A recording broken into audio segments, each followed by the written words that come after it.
అందరికీ వందనములు. దేవుడు మనల్ని ఆధ్యాత్మిక జ్ఞానంతో నింపాలని, మీరు ఆత్మపూర్ణులుగా సంసిద్ధులై ఉండాలని, మిమ్మల్ని మీరు శరీరాన్ని కూడా సమకూర్చుకొని, అంటే బయట ఉంటుంది దాని ఆలోచనలు, శరీరపు యొక్క ఆలోచనలు ఏవో తొందరలు కలిగి ఉంటాయి. శరీరపరమైనటువంటి బలహీనతలు మనల్ని ఆపుతాయి. అవన్నిటినీ మనం కంట్రోల్ చేసుకుంటూ, వాక్యం ఏం చెప్పబడుతుంది, నేనేమి వింటున్న దాన్ని నేను పాటిస్తున్నానా, పాటించే క్రమంలో నాకు ఎదురయ్యే వాటికి నేను కాంప్రమైజ్ అవుతున్నానా, ఇవి పరీక్షించుకుంటూ. ఇక్కడికి ఎందుకు వస్తాం మనం? పరీక్ష. నా విశ్వాస తీవ్రత ఎంతవరకు ఉంది, పడిపోయానా, ఉన్నానా, బాగా ఉన్నాను అనుకుంటూ ఏమన్నా వేషధారంలోకి వెళ్ళిపోయానా, ఇవి పరీక్షించుకుంటూ ఆయన్ని జ్ఞాపకం చేసుకోవడానికి మనం చేయవలసిన ఏ క్రియ కోసం అయితే మనం సంఘంగా కూడుకుంటున్నామో వాటన్నిటి విషయంలో మీరు సంసిద్ధులై ఉండాలి. ఎన్ని గంటలు? ఇప్పుడు మీరు ప్రిపేర్ చేసుకున్నదే మిగిలిన వారాలన్నిటికీ సరిపోయేలాగా మిమ్మల్ని మీరు సిద్ధం చేసుకోవాలి. ఒకవేళ సిద్ధం చేసుకోలేదనుకోండి, మీరు ఇంటికి వెళ్ళిన తర్వాత లేదా సమాజంలోనికి వెళ్ళిన తర్వాత పరిస్థితులు ఎదురవుతాయి. ఇక్కడ కామన్గా లెసన్ మాత్రమే జరుగుతుంది. మీరు వెళ్ళిపోయిన తర్వాత ప్రాక్టికల్స్ మొదలవుతాయి. సంపాదించాలి. ఇప్పుడు ప్రసంగి గ్రంథం అంతా ఆయన 6వ అధ్యాయానికి వచ్చినా మాట్లాడుతున్నారు అదే. చాలా బాగా సంపాదించుకోవాలి. ఎలా సంపాదించుకోవాలి? మంచి ధనవంతుడిని అనిపించుకోవాలి. ఆ ధనవంతుడిని అనిపించుకునే క్రమంలో ఏం కోల్పోయాను, ఏమి కోరుకుంటున్నాను, నష్టం అని తెలిసినా దాని వెంటనే నేను పరిగెడుతున్నానా, దానికి నేను ఎంత లిమిట్ ఇచ్చాను అని ఒక ఆలోచన ఉండాలి. యాక్చువల్గా ధనవంతుడు అంటే డబ్బులు ఎక్కువ ఉన్నవాడిని ధనవంతుడు అనుకుంటాం. డబ్బులు యజమానుడుగా ఉన్నాడు అనుకోండి, మీ లైఫ్ చాలా క్రిటికల్ అయిపోద్ది at the end of the టైంకి. అదే డబ్బు నీకు బానిసగా, అసలు ఇది ఎవ్వరు ఊహించరు. డబ్బుకి దండం పెట్టేవాళ్ళే తెలుసు, కానీ డబ్బు విషయానికి వచ్చేటప్పటికి దానికి నేను ఒక లిమిట్ పెట్టాలి, దాన్ని చూడగానే నా ఎమోషన్ ఆపాలి, అది నా చేతిలో ఉన్నప్పుడు నన్ను నేను కంట్రోల్ చేసుకునే విధానం నాకు తెలియాలి, దాన్ని నేను ఎంతవరకు ఖర్చు పెట్టాలి, ఏ విషయానికి ఖర్చు పెట్టాలి, ఏ వస్తువుకి ఖర్చు పెట్టాలి, దీనివల్ల ఉపయోగం ఉందా, ఉంటే ఎంతవరకు ఉంది, ఉన్నా నేను దీన్ని వాడటానికి అర్హురాల్ని కాదా, ఒకవేళ దీన్ని నేను ఏ రూపంలో ఉంచితే నాకు మంచిగా ఉపయోగపడుతుంది భవిష్యత్తుకి, ఇలాంటివన్నీ బేరేజ్ వేసుకోవాలి. దీన్ని ఏమంటారో తెలుసా? డబ్బుని బానిసగా వాడటం. బానిస ఏం చేస్తుంది? బానిసగా ఉన్న వ్యక్తితో ఎవరైనా ఏం చేస్తారు? చాలా రెస్పెక్టబుల్గా బిహేవ్ చేస్తాడు యజమానుడికి. కానీ డబ్బుని యజమానుడిగా చేసుకున్న ధనవంతుడి యొక్క జీవితం ఎలా ఉంటుంది చెప్పండి? డబ్బు ఒక రోజు తన జోబులో లేదనుకోండి, లేదంటే తన పెట్టుకునే స్టోర్లో లేదనుకోండి, పిచ్చి పట్టినలాగా ఉంటాడు. ఇది మిమ్మల్ని మీరు పరీక్షించుకోవటం. మీ జీవితంలో డబ్బుని ఏ విధంగా వినియోగిస్తున్నారు? డబ్బా, ఆస్తులా, ఇంకేమన్నా ఆర్నమెంటల్స్ రూపంలో పెట్టుకుంటాం కదా, ఆభరణాలను, గోల్డ్లో, ఏదో ఒక విధంగా. లిక్విడ్ క్యాష్ కన్నా చాలా మంది తెలివి ఎక్కువైపోయింది కదా మనకి. ఎక్కడ బాగా పెట్టుబడులు పెడితే మనకి లాభాలు వస్తాయి. షేర్ మార్కెట్లకు వెళ్ళిపోదాం, అది నేను చెప్తాను. నేను అక్కడ పనిచేసి ప్రీవియస్ చేసిందని, అది దానికి మీరు పేకాట ఆడుకునే వాళ్ళని చూసి ఎంత సిగ్గుపడతారు. దానికి అంతే, ఏమాత్రం తేడా లేదు. ఇది ఈరోజు పెరుగుతుంది. ఎవరి వల్ల పెరుగుతుంది? ఒక షేర్ వాల్యూ ఉండింది, ఎవరి వల్ల పెరుగుతుంది? దానంతది వాళ్ళు నేను పెరుగుతానంటదా చెప్పండి? కొనేవాడికి ఇదే కొనాలని ఎందుకు అనుకుంటాడు వాడు? మీరు కొన్ని షేర్లు చూసుకుంటే ఈరోజు బాగా అప్గ్రేడ్ అయ్యాయని ముందే ఇస్తాడు. ఎలా ఇస్తాడు? దానికంటాడు ఇగో ఈయన మాట్లాడిన మాట వల్ల, దీనిలో క్రూడ్ ఆయిల్ పెరిగిన దానివల్ల, లేదంటే యుద్ధం వల్ల, ఒక చిన్న ఇన్సిడెంట్ మాట జరిగిన షేర్ మార్కెట్ మొత్తం పడిపోద్ది. కొన్ని కోట్ల రూపాయలు నష్టం అంటాడు. ఎక్కడ ఈ కోట్ల రూపాయలు? సో ఇలాంటి వాటిలో పెట్టి డే ఆఫ్టర్ రిచెస్ట్ పర్సన్ అయిపోదాము అనుకున్నా కూడా క్రైస్తవులకి తగినది కాదు. నీకు ఎంత అవసరమో దేవుడు ఇస్తానన్నాడు. ఆయన ఏమన్నాడు? బిఫోర్ ఎప్పుడు రిమైండర్లో పెట్టుకోవాల్సింది ఏంటి? కొనాలనుకున్నా, తినాలనుకున్నా, వాడాలనుకున్నా, ఏం చేయాలనుకున్నా ఇది ఎందుకు ఉపయోగిస్తున్నాను అనే దానికి ముందు నువ్వు నన్ను ఏం చేయమన్నావు నాయన అని అడగాలి. ఏం చేయమన్నారు ఆయన? నా నీతిని ఉందా ఆయన నీతి మీలో? ఆయన నీతి కనుక మీలో ఉంటే ఏంటి నాయన రూపాయి నాకు పెరుగుతుంది, దయచేసి నువ్వు మాత్రమే నాకుండు అనే ప్రార్థనలు ఉంటాయా మనకి? చక్కగా ఆశీర్వదించాం ఆయన. యేసు ప్రభు వారికి మించిన ఆశీర్వాదం ఎవరికన్నా ఉంటుందా? ఆయన దగ్గర ఒక్క రూపాయి ఉందా? ఎవరైనా ట్యాక్స్ కట్టాలని అడిగారు, ఎవరికి పని చెప్పాడు యేసు ప్రభు వారు? ఆ చేప దగ్గరికి వెళ్ళండి, ఆ వల ఇండి అక్కడ ఒక చేప దొరుకుతుంది, ఒక షీనార్ దొరుకుతుంది, వెళ్ళండి. ఒక చేప నోటిలో షీనార్ ఉన్న ఆయనకి ఎక్కడెక్కడ ధన నిధులు ఉన్నాయి, ఎక్కడెక్కడ బంగారం ఉంది, ఎక్కడ పెడితే పెట్టుబడి పెడితే డబ్బులు వస్తాయి, ఎక్కడ భూమిని కొంటే నాకు రిఫ్లెక్షన్ అవుతుంది, నాకు బాగా ఆస్తులు సమకూరుతాయని తెలియదు అంటారా? చెప్పండి. సౌరభ్రమ అధికారం ఆయన హ్యాండ్లో ఉన్న ఒక శక్యము ఎక్కడుంటుందో తెలిసిన ఆయనకి, లేదా ఒక నాణ్యం ఎక్కడుంటుందో తెలిసిన అంతకంటే ఎవరు ఉంటారు చెప్పండి? నీకంటే రీసెర్చ్ చేయాలి, మార్కెట్ వాల్యూస్ తెలుసుకోవాలి, ఒక గొప్ప ప్రణాళిక వేసుకోవాలి, దీనిలో పెట్టుబడి పెట్టాలి, ఆ పెట్టుబడి పెట్టేది లాంగ్ టర్మ్ లో పెట్టుకోవాలి, ఇవన్నీ ప్లాన్ చేసుకోవాలి మనమైతే. కానీ ఆయనకి ఎక్కడుందో నాణ్యం బాగా తెలుసు. అప్పట్లో నాణ్యం అంటే ఆయన ఎన్నో 270 రూపాయలకి మించో ఏదో ఉంది, నాకు విషయం నాకు మర్చిపోయాను వాల్యూ. సో అంత వాల్యూ తెలిసిన ఆయనకి డబ్బు ఎందుకు పెట్టుకోలేదు? డబ్బు సంచి ఎవరు మోసారు? నాకు ఇచ్చిండు నేను దోపుకొని తిరగలుగుతున్నాడా? పెట్టుకోవాలి. అంటే దోపటం అంటే వాళ్ళకి అంగీ వేసుకుంటారు. ఎవరు? ఇశ్రాయేలీలు వాళ్ళ యొక్క వే ఆఫ్ డ్రెస్సింగ్ స్టైల్ చాలా డిఫరెంట్గా ఉంటుంది. ఆడవాళ్ళ కన్నా ఎక్కువగా వాళ్ళు కప్పుకొని తిరిగేటువంటి ట్రెడిషనల్ డ్రెస్సింగ్లో ఉంటారు. సో వాళ్ళకి డబ్బు సంచి సపరేట్గా ఉంటుంది. మరి వాళ్ళు ఆ డబ్బు సంచి పెట్టుకొని తిరగడానికి ఒక వ్యక్తినే, బాబోయ్ నాకు ఇది అక్కర్లేదు అని ఒక వ్యక్తికి అప్పగించాడంటే మీరేం చేస్తున్నారు? ఇప్పుడు ఎవరన్నా సంఘంలో కోశాధికారి నువ్వే అన్నారు అనుకోండి, మనలో ఇంటర్నల్గా గాలిలో రెక్కలు వస్తాయి, కనపడవు ఎవరికి కదా. కామన్గా నీ దగ్గరికి రూపాయి చేతిలోకి వచ్చింది అంటే, నాయనా ఇది నా చేతిలోకి వచ్చింది, నువ్వేమన్నా నాకు దూరం అవుతావా, లేదా నన్ను ఏమన్నా నా క్యారెక్టర్ ఏంటో బయటపడటానికి నువ్వు నాకు ఇచ్చిన ఈ పరీక్షను ఏమన్నా ప్రార్థన చేసావా? దేవా నా చేతికి డబ్బునిచ్చావు, నాకు చక్కగా ఆశీర్వదించావు, అసలు ప్రార్థన కూడా చేయలేదు, నన్ను గుడికి వెళ్తేనే డబ్బులు ఇచ్చేస్తావు నాయన, నువ్వు అంత మంచోడివి అనుకుని ఏమన్నా మంచి ప్రార్థనలు చేశారా? అసలు ఏం టచ్ లేదా మీకు ఈ ప్రార్థన? ఇన్నాళ్ళు డబ్బు ఉంటే బాగుంటుంది అనుకున్నామే, డబ్బు ఉంటే బాగుంటుంది, హ్యాపీగా బతికేయచ్చు, సుఖంగా ఉండొచ్చు. డబ్బు ఎక్కువ అయితే నిద్ర కూడా పట్టదు. నీ ధనము ఎక్కడ ఉండునో ఏంటది? అది ఎవరికి కావాలి? మరి అదేంటి అక్కడికి వెళ్ళి కూర్చుంది? చెప్పండి. సో హృదయంలో ఏం కావాలి? దేవుడు కావాలి. దేవుడు ఎక్కడ ఉండాలి అని ఆశపడుతున్నాడో ఆయనేమో అవుట్డోర్ దగ్గర, ఎక్స్క్యూజ్ మీ నేను డోర్ బెల్ కొట్టాను, నీ హృదయం అనే తలుపు దగ్గర ఏం చేస్తున్నట్ట? నిలుచున్నానంటే ఏంటి అర్థం? నువ్వు తీయకపోతేనే కదా. మరి దేనికి తీసుకుంటావు అయితే బిఫోర్? చెప్పండి. చెప్పలేకపోతున్నారేంటి లక్ష్మమ్మని? మన ఇండియన్స్ ఎంత మంచివాళ్ళు అంటే డబ్బుకో దేవతలు ఇచ్చేసి చెయ్యట్టి కింద నుంచి నాణ్యాలు పడుతూ ఉంటాయి. అలా ఏం ఉండదండి. ₹1 అంట చాలా మందికి సెంటిమెంట్లు. మనీ పర్సులో చిల్లర కాయనన్నా ఉంచుకోవాలంటే, ఎందుకని ఆ కాయనే 100 కాయలు తెచ్చిపెట్టుద్దంట. అసలు ఉంటుందా అది? పిచ్చి ఆలోచనలు. అందుకనే 6వ అధ్యాయంలో ప్రసంగి గారికి కనపడిన మొదటి వచనం చూడండి. సూర్యుని క్రింద అంటే ఎక్కడ? అమ్మయ్య, భూమి మీద ఎవరున్నారు? మనుషులు. సూర్యుని కింద దురవస్థ ఏంటి? ఇది దురవస్థ ఒకటి నాకు కనబడెను, అది మనుషులకు బహు విశేషముగా కలుగుచున్నది. ఏంటిది నాయనా? బహు విశేషంగా. అందరూ ట్రాప్ లోకి వెళ్ళిపోయారా? అందరూ వెళ్ళిపోయారు.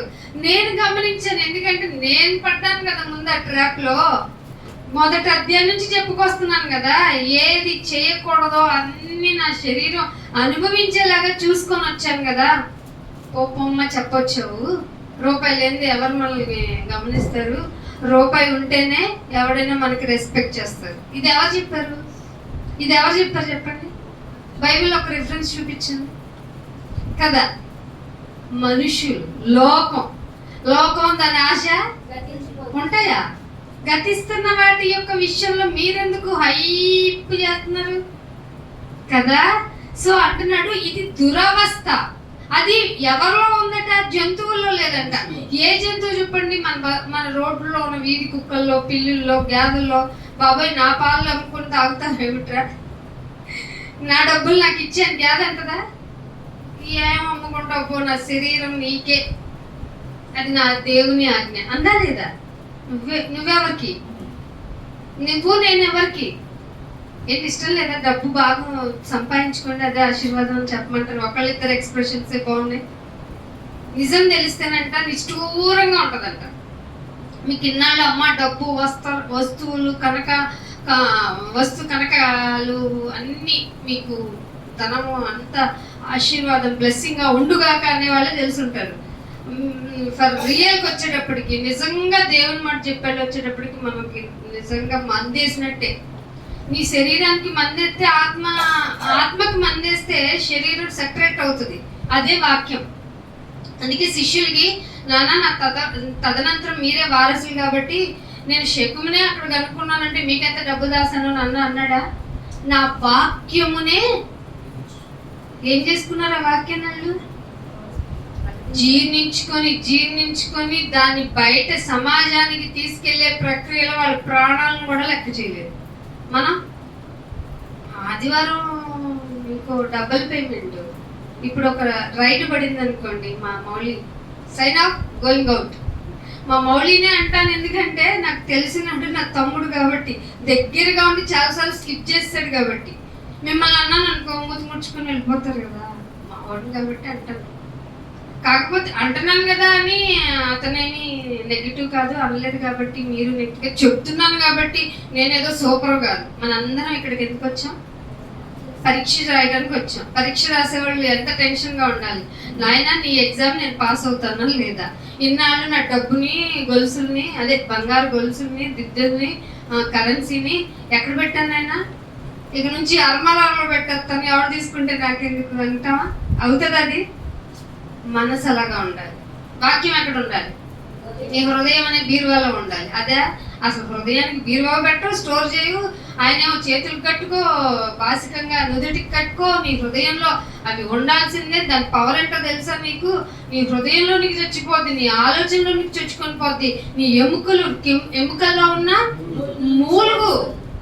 మూలుగులకు కూడా పోతాను నేను. అంత జాగ్రత్త. అది డబల్ షేప్డ్ ఖడ్గం లాంటిది. వాడి అయిన ఖడ్గం కంటే అనే మాట ఉన్నది హెబ్రీ 4వ అధ్యాయంలో. సో ఆ వాక్యానికి ప్రయారిటీ అంటే చెప్పుకో, నేను నిద్రవుతా అంటే కుదురుతుందా? ఏం చెప్తావు నాయన? మనుషులే కానీ నాకు నీ స్వరం కావాలి.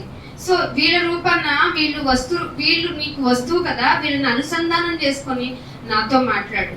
డబ్బు ఉంటేనే మంచోళ్ళు, ఎందుకు నాయన నాకు డబ్బు ఇవ్వలేదని ధనవంతుని చూసి చాలా బాధపడ్డాను అని అనుకునే నువ్వు ఇప్పుడు ఈరోజు పశ్చాత్తాపడాలి. అది దురవస్థ అంట. మనుషుల్లో ఎక్కువ మందికి కలిగిందంట. అది ఒక జ్ఞాని చూసి ఏమంటాడంటే, ఏమనగా ఇక్కడ స్వయంగా ఎవరిచ్చారో చెప్తున్నాడు. దేవుడే ఒకనికి ధన సమృద్ధి ఏంటట? ధనాన్ని సమృద్ధి అని ఎప్పుడంటాం? ఇంకా ఉంది, కావాలా?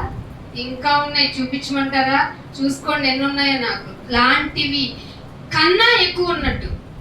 ఫర్ ఎగ్జాంపుల్, మనకు బాగా ధన సమృద్ధి అంటే పంట బాగా పండిన ఒక మంచి ఫూలిష్ మ్యాన్, నేను అనలేదు, దేవుడే అన్నాడు. ఓ ఎర్రోడా అన్నాడా లేదా? ఆ ఫూలిష్ మ్యాన్ ఏం చేశాడు? ధనం పంట ఎక్కువైనందువల్ల ఏం చేశాడట? ఇవి చిన్నగా ఉన్నాయి, మంచివి నేను కన్స్ట్రక్ట్ చేసేస్తాను, చేసిన వాటిలో మిగిలిన ధనాన్నంతా స్టోర్ చేస్తాను, అప్పుడు పక్కే వేసేసుకొని బయట, బయట కాదు, ఏసీ రూమ్లో పెట్టుకొని. ఇప్పుడు జనరేషన్కి మాట్లాడాలిగా మనం. మంచి 4 ఏసీ రూమ్ సెంట్రల్ పెట్టుకొని, సెంట్రల్ ఏసీలో పెట్టుకొని కాలు మీద కాలు పెట్టుకొని ఫస్ట్ వస్త్రాలు ధరించుకున్న ఎవరితో మాట్లాడతాడు? అది తిన్న తర్వాత నువ్వేం చెప్తావు? అమ్మా బాగా తిన్నాను. ఎవరు తిన్నారు? ఆత్మ తిందా? చెప్పండి. శరీరాన్ని తృప్తిపరిచి హ్యాపీ ఫీల్ అవుతున్నావా? మరి ఆత్మకి అవసరమైన ఆహారం అస్సలు ఎక్కటం లేదండి, వాంతి వచ్చేస్తుందండి. ఏంటి శరీర ఆహారం పెట్టి సంతృప్తి పొందుతున్నావు అంటే నువ్వు ఇంకా శరీర సంబంధివే. శరీర సంబంధులు ఖచ్చితంగా మరణాన్ని చూస్తారని చెప్పేశారు రోమీయులకి రాస్తూ పౌలు గారు. ఆత్మ సంబంధులు ఆత్మ నిత్య జీవాన్ని చూస్తారు. వీళ్ళు ముందు ఏం చేస్తారంటే ఆత్మ సంబంధులు ఆత్మపరమైన విషయాల్ని బేరేజ్ వేసుకొని చూసుకుంటారంట. నేను జీవిస్తున్న జీవితము, ముఖ్యంగా క్రైస్తవ జీవితమైన ఈ భక్తి జీవితంలో నేనేం చూస్తున్నాను, నన్ను నేను బేరేజ్ వేసుకొని చూసుకుంటున్నప్పుడు నేనిచ్చే ప్రాముఖ్యత దేనికి? ఒక ధనవంతుడికి దేవుడే స్వయంగా ధన సమృద్ధిని, ఘనత ఆటోమేటిక్ గా వస్తుంది. ధనం ఉంటే ఎవరు పిలవక్కర్లా. So and so doctorate, so and so గౌరవనీయులు, సార్వభౌములను బ్యానర్ వద్దన్న వేయించేస్తారు వాళ్ళ డబ్బులతో ఈ పేదాళ్ళు. సో ధన సమృద్ధి, ఘనత అనుగ్రహించును ఇచ్చాడని చూసారట.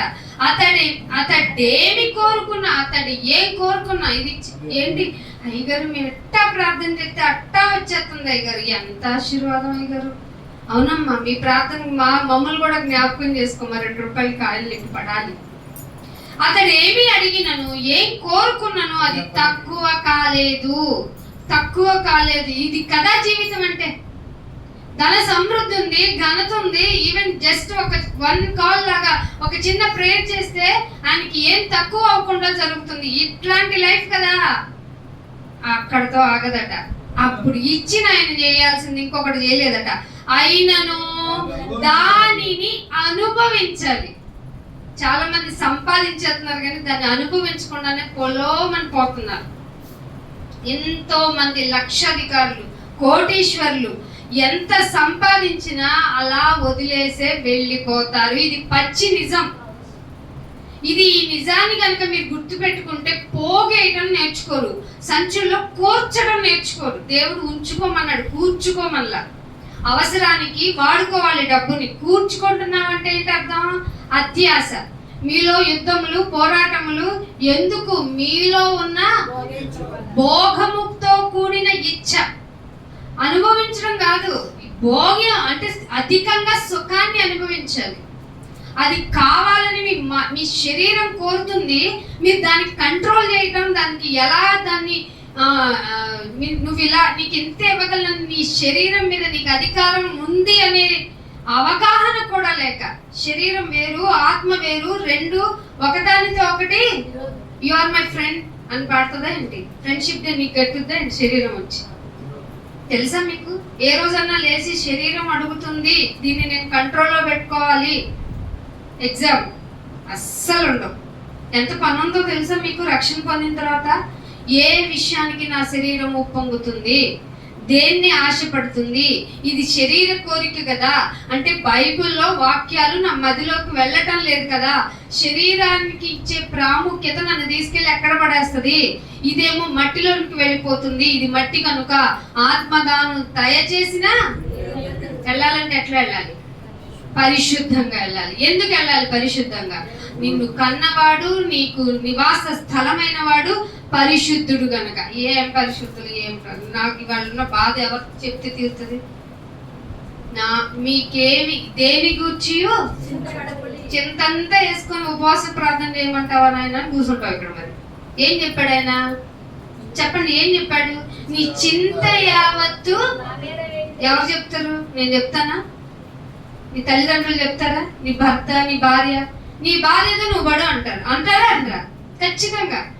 నిజంగా మన బాధ మనమే పడాలి. ఎవరి లైఫ్ ని వాళ్ళని లీడ్ చేయాలి. ఎవరికి వాళ్ళు దేవుని ఎదుట నిష్పక్షపాతంగా, నా ట్రాన్స్పరెన్సీ ఆఫ్ భక్తి. ఇదిగో నాయన నువ్వు సో మెనీ ఎన్నో వచ్చినాయి నా దగ్గరికి సుఖానుభవమును అనుభవించడానికి. లోకము యొక్క ఆకర్షణ మాలిన్యం అని తెలిసిన నా ఎదుటికి వచ్చిన వాటన్నిటిని తృణప్రాయముగా ఎవరు చేశారు? ఇది తృణప్రాయం అన్న పౌలు గారు ఏం చేశారు చెప్పండి? ఏం చెప్పారు? షిట్, పెంటతో సమానం. ఎంత అసహించుకున్నాడండి, ఎంత అసహించుకున్నాడండి ఆయన. మీరు అసహించుకుంటారా? ఏం ఇప్పుడు మీ చేతిలో కట్ట ఉంది అనుకున్నాం, కట్ట నిజంగా డబ్బులు కట్ట, ఎంత మనసులో అంతా వింగ్స్ వచ్చి అమ్మయ్య ఇవాళ నా దగ్గర డబ్బులు కట్ట ఉంది అనిపిస్తుందా? చిచి, ఇది నా దగ్గర ఉంది, దీన్ని తొందరగా నేను వదిలించుకోవాలి, దీన్ని కుదిరితే దేవుడి పనికన్నా వినియోగించాలి, దేవుడు మందిరంలో కన్నా ఇచ్చేయాలి. అసలు దేవుడు నన్ను ఏమన్నాడంటే సజీవ యాగంగా అన్నాడు. అంటే దీని ద్వారా ఎన్నైనా, అంటే ఐ మీన్ శరీరం ద్వారా వచ్చిన సంపాదన కూడా ఆయనకి ఇచ్చేయాలి కదా. మీరెంత తెస్తున్నారు? నిజంగా మీకు ఎంత ఇవ్వాలో చెప్తే మీరు ఇంటికి వెళ్ళిపోయి అలిగి కూర్చుంటారు. నా మీద అలిగితే ప్రాబ్లం లేదు, దేవుడి మీద అలిగారు అనుకోండి. సంపాదించిన సజీవ యాగంగా అంటే మీరు ఎంత పొద్దున్నే వెళ్ళి పనికి హడావుడిగా, డ్యూటీకి హడావుడిగా, లేదంటే ఇంకేమన్నా సంపాదించుకునే వెహికల్స్ ద్వారానో దేని ద్వారానో నువ్వు డ్రైవ్ చేసావు, ఏదైనా ఈ శరీరము ద్వారా శక్తిని అనే ఒక ఇంధనాన్ని వినియోగించి సంపాదించావో అదంతా మందిరంలోనికే వచ్చేయాలి. కానీ దేవుడు ఎంత మంచాడో తెలుసా? నీ మనసుకి ఎంత ప్రేరణ వస్తే అంత ఇచ్చే చాలు నన్న. ఎవరన్నా ఉంటారండి అట్లా? చెప్పండి, ఎవరన్నా ఉంటారా? ఒక్కళ్ళు కూడా ఉండరు. ఎంత ఇమ్మంటావు అయ్యగారు? అయ్యగారికి చెప్పరు కదా, ఇచ్చిండమ్మా దశంలో ట్రెడిషనల్ స్పీచ్. 10వ వంతు తీసుకురండి అనడం మీకు బైబిల్ చాలా తక్కువ తెలిసిందని అర్థం. మొత్తం పట్టుకొచ్చేయండి. ఎవరి పాదాల దగ్గర పెట్టారు? అపోస్తులు. అపోస్తుల పాదాల దగ్గర ఏం పెట్టారు చెప్పండి? 10వ వంత. చరస్ అంటే ఏంటి? స్థిరం అంటే ఏంటి? చరం అంటే లిక్విడ్ క్యాష్, చరము. స్థిరం అంటే భూముల బంగ్లాల అమ్మేసేయండి, తెచ్చేయండి, పెట్టేయండి. ఈ బోధ చెప్పారనుకోండి, అవునా, నంచుకునే వాళ్ళు నంచుకున్నట్టు, పిక్కునే వాళ్ళు పిక్కున్నట్టు తయారయ్యారు క్రైస్తవ్యంలో.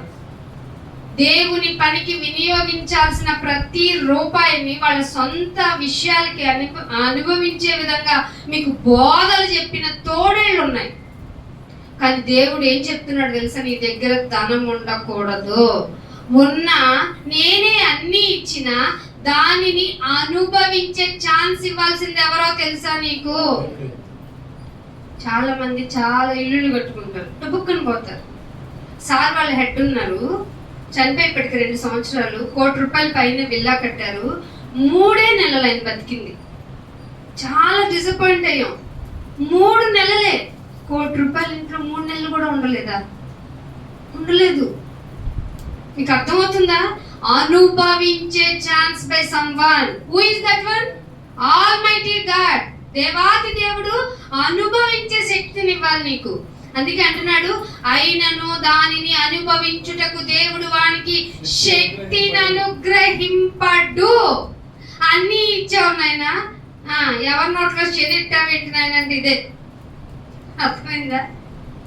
అన్ని ఇచ్చాడు. ఏమేమి ఇచ్చాడు చెప్పండి? ధనం ఇచ్చాడు, సమృద్ధిగా ఇచ్చాడు, ఘనతని ఇచ్చాడు. ఏం తక్కువ కాకుండా ఉండేలాగా ఇట్లా అనుకుంటే అట్లా ఇచ్చే కోరిక సిద్ధింప చేసే విధంగా ఒక మంచి గిఫ్ట్ ఇచ్చాడు. ఏది తక్కువ అవ్వలేదు అనుకున్న ఆయనకి అనుభవించే ఛాన్స్ ఇవ్వలేదు నాన్న. నేను ఇది ఎవరికి కలుగుతుందంట? పై వచనంలో బహు విశేషముగా మనుషుల్లో కలుగుతుంది. దానిలో నువ్వున్నావు, నేనున్నావు. కష్టపడి పొద్దున్న వెళ్తాం, సాయంత్రం వస్తాం, అయ్యగారికి చెప్తాం. పని ఉంటే రాలేదన్నా, దేవుడి దగ్గరికి చెప్పు, వెళ్ళన్నా. స్కూల్కి వెళ్ళానన్నా, కాలేజీకి వెళ్ళానన్నా, స్పెషల్ ఎగ్జామ్ అన్నా, దేవునికి చోటేది. నీకు తర్వాత అనుభవించే శక్తిని ఇవ్వడు. ఇది గ్రహించడానికే బైబుల్లో రాయించాడు ఆయన. దేవుడు వానికి శక్తిని అనుగ్రహింపడు. ఒకడు వస్తాడు గెస్ట్. ఎవడాడు? అన్యుడు వస్తాడు. వాడేమైనా సంపాదించాడా? కష్టపడ్డా? చెమట వచ్చాడా? వాడు వచ్చేస్తాడంట.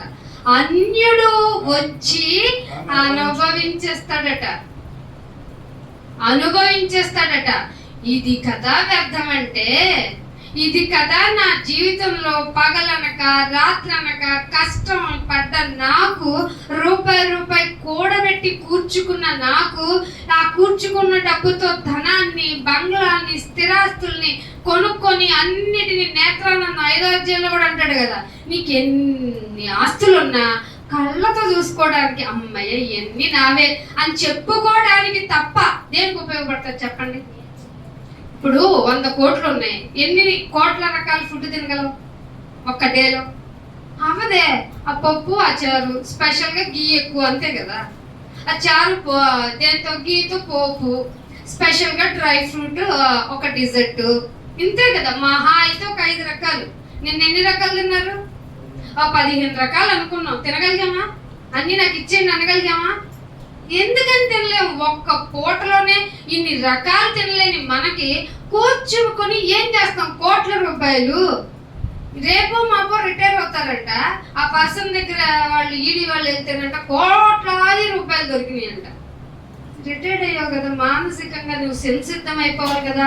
సో ఈ లోకమే నువ్వు లోకపరమైన ఉద్యోగాలకి ఇక నువ్వు చాలు అందంటే ఇక నేను పోయే టైం వచ్చిందనే కదా అర్థం. కానీ ఇక్కడికి వచ్చావనుకో, నువ్వు ముసలితనంలో కూడా ఏ విధంగా ఖర్జూరపు చెట్టు మువ్వేసితే ఫ్రెష్గా ఉంటుందండి. చూసారా? మన ఖర్జూరపు చెట్ల కన్నా మన కొబ్బరి చెట్లు ఎక్కువ మువ్వలు చూస్తాం. ఎంత ఫ్రెష్గా ఉంటుంది చూసారా? చూడలేదా? మీరేమన్నా వేరే చోట ఉన్నారా? తలోపండి కొంచెం, లేదా నువ్వు చెప్పుకున్నట్టు మూతి పెడతారండి. ఏమంట?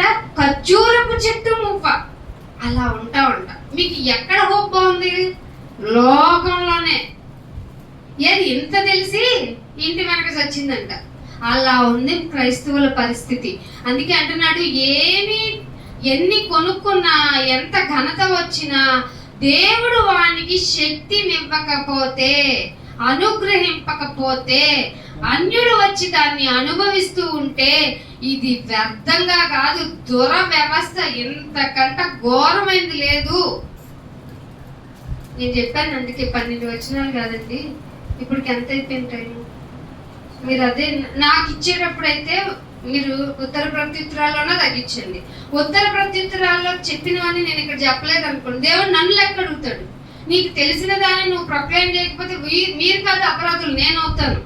నాకు 2 వచనాలకి ఎంత టైం పట్టింది. మరి 3వ వచనంలో ఒకనికి మీకేమనుకుంటున్నారంటే ఆశీర్వాదం అంటే ధన సమృద్ధి, నెక్స్ట్ ఏంటి?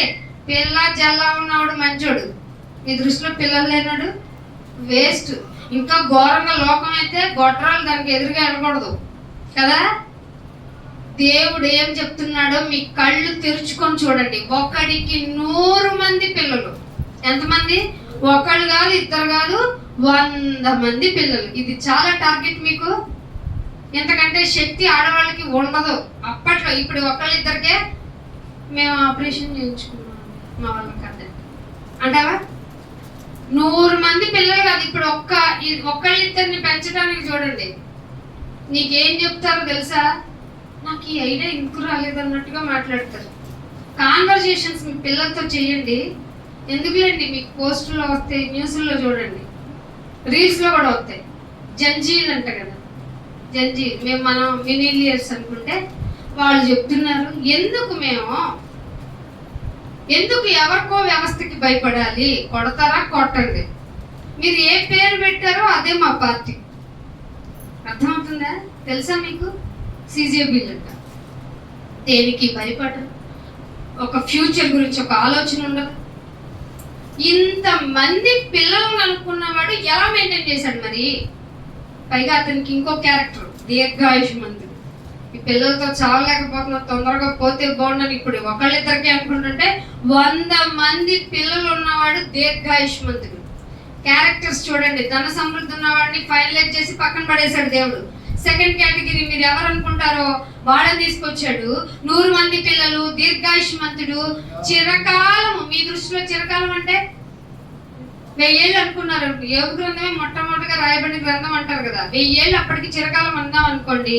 ఏంటి యూజ్? చిరకాలము జీవించినను అతడు సుఖానుభవమును ఎరగలేదా? ఏంటి 100 మంది పిల్లలు ఉన్నారు, మంచినీళ్ళు కూడా ఇవ్వలేదా? 100 మంది పిల్లలు ఉన్నారు, దురావస్థలో ఫుడ్ కూడా పెట్టలేదా? నాన్న కొంచెం పని చేసి పెట్టంటే వినలేదా? అంతే కదా, 100 మంది పిల్లలు అంటే ఈక్వల్ టు తన ఒక 20 years డిఫరెన్స్ లో పిల్లడు ఉండుంటాడు కదా, వాడు కూడా వినలేదా? ఆ పిల్లవాడు కూడా వినలేదా? నా తండ్రి ఇంత దురావస్థలో ఉన్నాడు, నాకు అన్ని పెంచడానికి, నేను పెరగడానికి, నేను బేబీగా ఉన్నప్పటి నుంచి నాకేం కావాలో చూసుకున్నాడు, నాకు బట్టలు ఇచ్చాడు, తినటానికి ఇచ్చాడు, ఇంకా ఏవేవో చేసి పెట్టిన ఆ కన్న తండ్రికి సుఖమును అనుభవించే విధంగా నేను ఫెసిలిటీ చేయాలని ఒక్క పిల్లవాడికి కలగలేదా? ఎంతమంది కావాలి పిల్లలు? నన్నుకు వచ్చింది జనరేషన్, ఇప్పుడు నన్ను అయిపోయిందిలేండి. ఒక పిల్లవాడికి నా కష్టం అంతా వాడు చదువు కోసం పెట్టాలా, దానికోసం నేను 24 గంటలు కష్టపడాలా? అలాంటి పిల్లల్ని కనే వ్యవస్థ మాకొద్దు అనే జనరేషన్ వచ్చింది. ఆ జనరేషన్ లో మరి మీరు పిల్లలు లేకపోతే ఎలాగండి? దత్తత తీసుకుంటాం. ఎంతో మంది అనాథ పిల్లలు ఉన్నారు, ఎవరు లేకపోతే ఒక్కొక్క పిల్లను పిల్లి పిల్లను తెచ్చుకుంటాం. చూడండి మీ జనరేషన్ ఎలా ఉందో మీకు తెలుస్తుందా?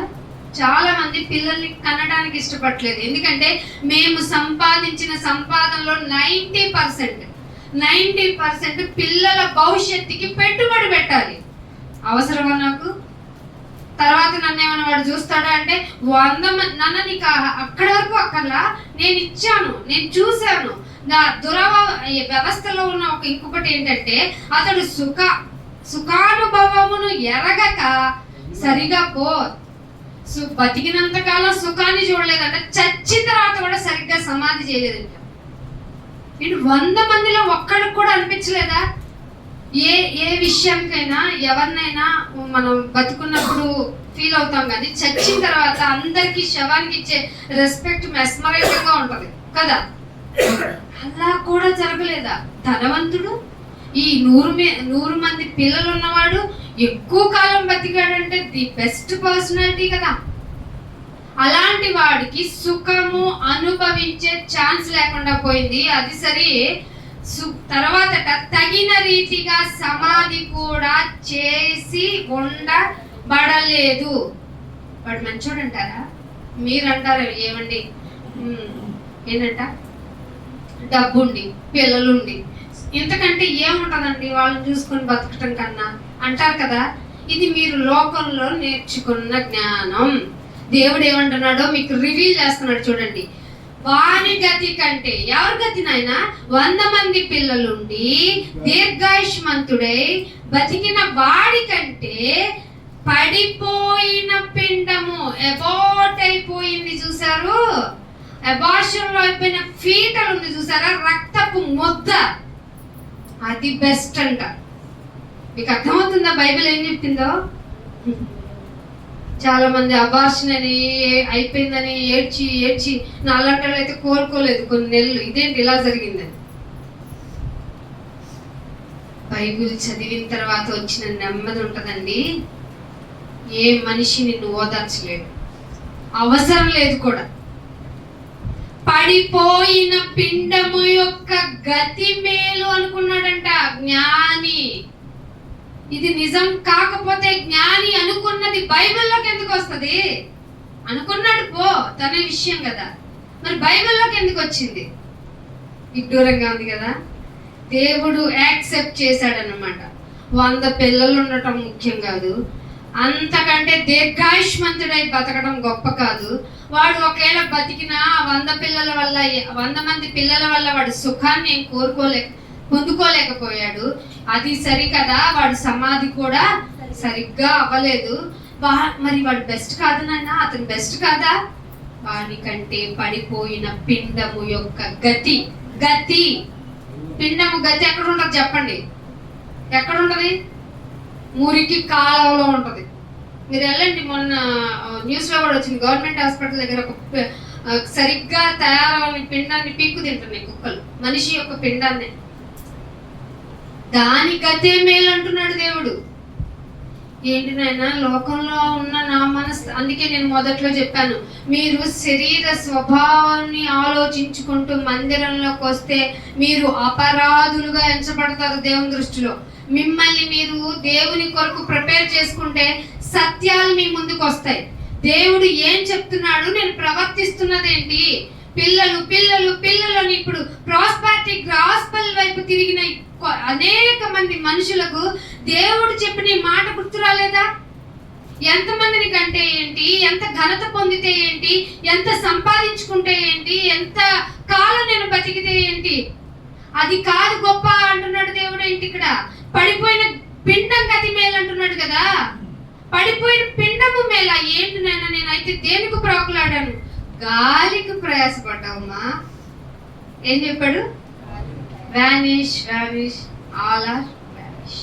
వ్యర్థము వ్యర్థము సమస్తము సమస్తము. లోకపరంగా దేనికైతే ప్రాకులాడుతున్నావో అదే మనస్తత్వం ఇక్కడికి పెట్టుకొని వచ్చి డబ్బు కావాలి, ధనము కావాలి, ధన సమృద్ధిలో నేను మునిగి తేలాలి, ధనవంతుడిని అనిపించుకోవాలి, తద్వారా ఘనత తెచ్చుకున్న నాకు 100 మంది పిల్లలుంటే చాలు, దీర్ఘాయుష్మంతుడిని అయితే చాలు. ఇవే కదా ప్రాస్పరిటీలో మీకు ఆశీర్వాదము అనే వాటిలో ఇవే కదా ఉంటాయి. ఇవి పొందుకుంటాను అని గుడికి వస్తున్నావు కదా నువ్వు ఆలోచించావా? ఎప్పుడైనా బైబిల్ తెరిచావా? తెరిచి చెప్పిన వాళ్ళ యొక్క ఉపదేశాలను ఏమన్నా విన్నావా? అందుకే సామెతల్లో అంటాడు, నా ఉపదేశాన్ని రిజెక్ట్ చెయ్యకు. ఏమన్నాడు? తిరస్కరించొద్దు, తిరస్కరించొద్దు. చెవి యొక్కి ఆలకించే వాళ్ళే నాకు ఇష్టమైన బలి చేసేవాళ్ళు. మీరెందుకు ఎత్తులు తెస్తున్నారు? ఎత్తునిచ్చావంటే నా మాట వినకుండా ఒక నరహత్య చేసినట్టే కదా. యెషయా గ్రంథం 66వ అధ్యాయం ప్రకారం నా మాట వినకుండా ఎన్ని చేసినా నువ్వు చేసేవన్నీ అపరాధములే. ఇదేంటి నాయన? వాళ్ళంటే గేదెలను ఇచ్చారు, ఆవులను ఇచ్చారు, ఇశ్రాయేలీలు జంతువులను ఇచ్చారు, నేను నీకు ఎన్ని ఇచ్చాను? దశభాగం ఇవ్వలేదేంటి? డబ్బులు తెచ్చిలేదేంటి? చాలా ఇవ్వాలి, మనం చాలా ఇవ్వాలి. ఎక్కడ పెట్టాలి అంటే ఆయన రాజ్య సువార్త విస్తరణ కొరకు ఎక్కడైతే ఆయనకి అవసరం ఉంది, లోక యజమానుడైనటువంటి వాడు ఆ డబ్బు రూపేణలో నీకు ఏది ఇవ్వమని, ఏది అవసరమని, సంఘానికి, సంఘ పరిచర్యలకి, దేవుని రాజ్య విస్తరణ కొరకు ఏ లోటు ఉందో, నీకెంత ప్రేరణ వచ్చిందో ఇచ్చేయాలి. ఇచ్చేటప్పుడు మళ్ళీ ఏమైనా ఇచ్చేయమని సొనగకుండా, ఏం చేయకుండా, ఏంటి అయ్యగారు పద్దాక మమ్మల్ని మీ వాట మీద వేసుకోండి అమ్మా, మీకు ఎంత వస్తే అంత వేయండమ్మా అంటే ఇంత అయ్యగారు ఇంటికి ఏమో దానికి పెడదాం అనుకున్నా. ఇప్పుడేమో అయ్యగారు అడిగారు, ఇవ్వాలి కదా, మళ్ళీ ఆశీర్వాదం రాదు కదా. మీరు ఇచ్చేటప్పుడు సనగొద్దు. అది దేవునికి ఇవ్వాల్సిందైతే ఇచ్చేద్దాం. ఆయన రాజ్య విస్తరణ కొరకు పాటుపడదాం. ధనవంతుడికి లేదట పడిపోయిన పిండమే, దానికైతే మేలంటే ఇంకెందుకు ఆ డబ్బు మన చేతిలో? పెంటగా ఎంచే స్థితికి మనం వెళ్ళగలమా? బంగారం అమ్మ డబ్బును పడేశాడు కదా. బైబిల్ చాలా మంది బైబిల్ని రాసుకుంటూ తొక్కుకుంటూ, ఏముంది ఇది? వాక్యం అనగా సజీవమైనది. ఇప్పుడు నీ రూపంలో ఉన్న దేవుడినా, వాక్య రూపేణ ఉన్న దేవుడు. పొద్దున్నే లేచి కళ్ళకద్దుకున్నావు దేవుడిని, అప్పుడే బైబిల్ ఎట్రా? ఏమా నిన్న నువ్వే కదా తీసుకొచ్చావు నా బైబిల్. బైబిల్ లేకుండా గుడికి వస్తారండి? వచ్చేస్తాం. వచ్చిన బైబిల్ని ఓపెన్ చేయం. మరి ఏం ఓపెన్ చేస్తాం? ఉందగా మాకు ఆకాశం అంతా ఇక్కడే ఉంటది. ఏం చేస్తాం? ఇక్కడ కూడా ఏంటంటే ఇక్కడ అంత అర్జెంట్లు చెప్పండి, అంత అర్జెంట్లు ఏమున్నాయి? బైబిల్ కాకుండా మొబైల్లో నువ్వు చూసుకొని అర్జెంటుగా చేసేవేంటి? దేవుడు కాకుండా నీకేంటి అర్జెంట్ పనులు?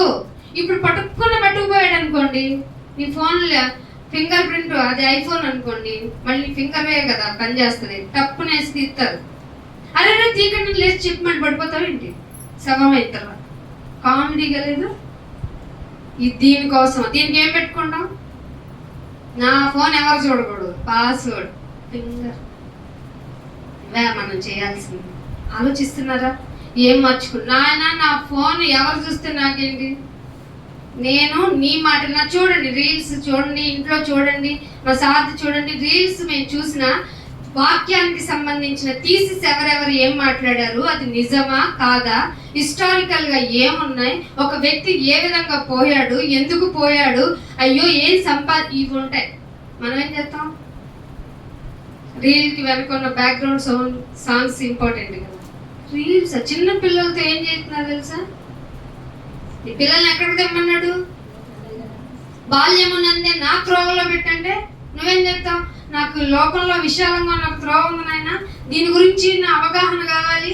పిల్లలకి కంప్యూటర్ ల్యాప్టాప్ల మీద అవగాహన, గ్రిప్పింగ్ రాకపోతే వాళ్ళు స్టడీస్లో ఎలాగా? మంచి ఎంబీఏ తెచ్చుకున్నాడు, సీట్ తెచ్చుకున్నాడు, కానీ సంపాదించిన సంపాదన అనుభవించలేడానికి ఒక ఛాన్స్ ఇవ్వాలన్న ఒక ఇంగిత జ్ఞానం ఎక్కడికి వస్తే తెలిసింది మనకి. ఇప్పుడు అన్నీ ఇచ్చిన దేవుడు, అది అసలు సామెత. అన్నీ ఇచ్చిన వాడు అనుభవించే ఛాన్స్ ఇవ్వాలి. ఆయన ఎవరు? దేవాది దేవుడు. ఆయన ఆ విషయం స్వయంగా చెప్పించాడు. బైబిల్లోకి వచ్చింది అంటే నువ్వు ఎక్కడికి వచ్చి పడాలి? ఈ క్లాస్ ఉందని పోకూడదు, ఆ స్పెషల్ డ్యూటీ అని పోకూడదు. ఖచ్చితంగా 51 వారాల్లో మనం ఇక్కడ ఆదివారం ఉంటాం కాబట్టి ఖచ్చితంగా కనపడాలి. మనకి సెలైన్ పెట్టి మనకు స్పృహ లేకపోతే తప్ప ఇక్కడికి అడుగు పెట్టలేము, అంతే కదా. మనంతటా మనం ఈ శరీరాన్ని ఇక్కడికి ఈడ్చుకొచ్చి పడేయాలి. కానీ ఏం చేస్తాం? శరీరం ఇక్కడ వద్దు, అక్కడ కూర్చున్నాం. ఎక్కడ కూర్చున్నాం? స్క్రీన్ ఉంది కదా, ఏముంది అక్కడ 2 పాటలు పెడతాను ముందు. అసలు ఏం మానేశాను? దేవుడి మందిరం మానేశాను. కాబట్టి మంచి మోటివేషనల్ క్రిస్టియన్ సాంగ్ ఎత్తుకుంటా. నేను మాత్రమే అంటూ మొదలు. నమ్మావు కదా, నమ్మితే ఎక్కడ ఉండాలి? నమ్మిన వాడు ఎక్కడ ఉండాలి కదా? మరి ఎక్కడ ఉన్నావు? ప్రశ్నించుకోవడానికి ఇక్కడ ఉండాలి. అంటే పరీక్షించుకోవడానికి లేవు, ప్రశ్నించుకోవడానికి లేవు. నీకెక్కడ స్థానం కల్పించాలి? పరలోకం అయ్యా. ఎక్కడికి వెళ్ళిపోతావు? చచ్చిన తర్వాత నీ దగ్గరికే కదా వస్తాను. నాన్న, నువ్వు చచ్చే ముందు రావాలంటే పరిశుద్ధత కావాలి. ఆ పరిశుద్ధత నువ్వు ఎక్కడ నిరూపించుకోవాలి? ఈ లోక మాలిన్యం అంటే ఈ లోక మాలిన్యంలో ఉన్నప్పుడే నువ్వు నిరూపించుకోవాలి. డబ్బు వచ్చింది, ఐ డోంట్ కేర్ నాయన, నా నామాన్ని వద్దు, వదిలేస్తే నీకు సో మెనీ ఆఫర్స్ వచ్చినాయి. ఐ డోంట్ కేర్ నాయన, నువ్వే కావాలి, నువ్వుంటే చాలు నాయన అని పాడతాం. కానీ నాకు ఇవన్నీ తెలియదు నాయన. అయితే ఎడమ వైపున ఉన్న వాళ్ళారా, మీకు దానికి సిద్ధపరిచిన లోకం ఒకటి ఉంది, అక్కడికి వెళ్ళిపోయి రెస్ట్ తీసుకోండి అంటారా? ఏ రెస్ట్ ఉంటుంది అప్పుడు చెప్పండి? శరీరం ఉండదు అప్పుడు అక్కడ, దానికి రెస్ట్ అవసరం. ఇప్పుడు ఆత్మకి రెస్ట్ అవసరం లేదు. ఏడవటం, పళ్ళు కొరుక్కొని. ఎందుకు పళ్ళు కొరుకుతారు? ఎవరి మీద కోపమో తెలుసా? నీ మీద నీకే. అయ్యో రాయించావా, ధన సమృద్ధి ఉందా, 100 మంది పిల్లలు ఉన్నారా, వీళ్ళందరికీ లేని ఘనతను ఎవరికి ఇచ్చానైనా? పడిపోయిన పిండానికి ఇచ్చావా? అది బైబిల్లో రాయించావా? నేనేంటి నాయన ఆశీర్వాదింపబడిన వాళ్ళారా అంటే ఆ గుడికి వెళ్ళిపోయాను.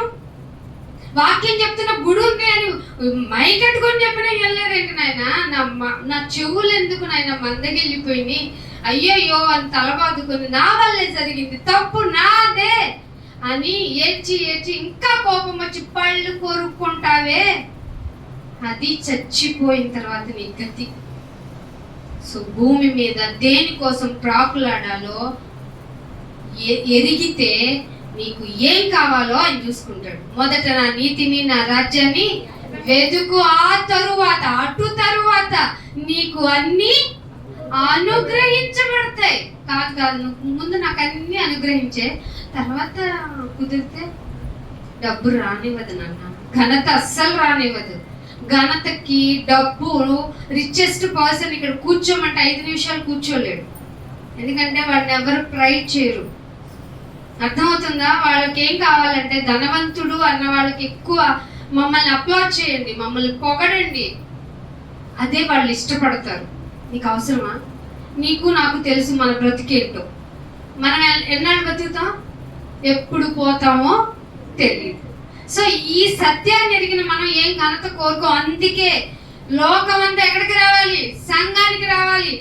సంఘాల్లో ఏమన్నారు? ఎవరున్నారు? నిజ దేవుడు ఉన్నారు. నిజ దేవుడు చెప్పిన సత్యాలు ఉన్నాయి. బ్రతకడానికి కావలసిన జ్ఞానాన్ని ఇస్తాయి. ఏది ఎంతవరకు నువ్వు సంపాదించుకోవాలో, దేన్ని ఎలా వినియోగించుకోవాలో నీకు అన్ని విదితం చేసేదే నువ్వు గ్యాదర్ అయ్యే ఈ రోజు. అర్థమవుతుందా? ఇప్పుడు మానేయాలనిపిస్తుందా? ఖచ్చితంగా మానేయాలనిపిస్తుంది. ఎందుకని? మనం ఇంకా శరీర స్వభావం ఉన్నాయి కదా. శరీర సంబంధులమే కదా.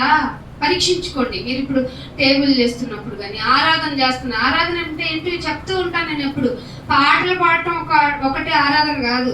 మీరు జస్ట్ నాలుగు మాటలు మాట్లాడటం ఒకటే ఆరాధన కాదు. నీ బ్రతుకంతా దేవుని కొరకని నిరూపించడం ఆరాధన. ఇవి పార్టిసిపేట్ చేశాను నాయనా, నేను నీ కొరకు ఇలా బ్రతుకుతున్నాను, ఇదిగో ఇంత గొప్ప జ్ఞానం తెలుసుకునేలాగా నన్ను ఉంచావు, ఇదిగో నీకు కృతజ్ఞతలు తెలియజేయడానికి నాకు ఛాన్స్ వచ్చింది, నేనేమి ఇవ్వగలను? సజీవ యాగంగా నువ్వు నా హృదయాన్ని అడిగావు, ఆ హృదయంలో నీకే స్థానము, ఇంకేని దేనికి ఇవ్వనను. ఇవ్వటానికి నేను కాంప్రమైజ్ అవ్వలేదు ఈ వారం రోజులు నా లైఫ్లో. ఓకే, ఇచ్చున్నామేమో బహుశా, మనకు తెలియదు, ఎవరికి వాళ్ళకి ఇండివిజువల్గా తెలుస్తుంది కదా. ఇక్కడ కూర్చొని నన్ను కాపాడావు, అయినా నన్ను ఇక్కడికి తీసుకొచ్చావు, అందుకు థ్యాంక్ యూ అని చెప్పి చిన్నగా ఆయన కొరకు మనం నిరూపించుకునే చిన్న విజ్ఞాపనే. బ్రతుకంతా ఆరాధించాల్సింది పోయి ఇవాళ రాను, రేపు వస్తాను, ఎల్లుండి రాను, అవతలెల్లు వస్తాను, ఏంటి నువ్వు ఇచ్చేది దేవునికి? ఎందుకు ఇవ్వాలి నీకు దేవుడు? కానీ దేవుడు మంచోడండి, దేవుడు చాలా మంచోడు, నీకు అన్ని ఇస్తున్నాడు.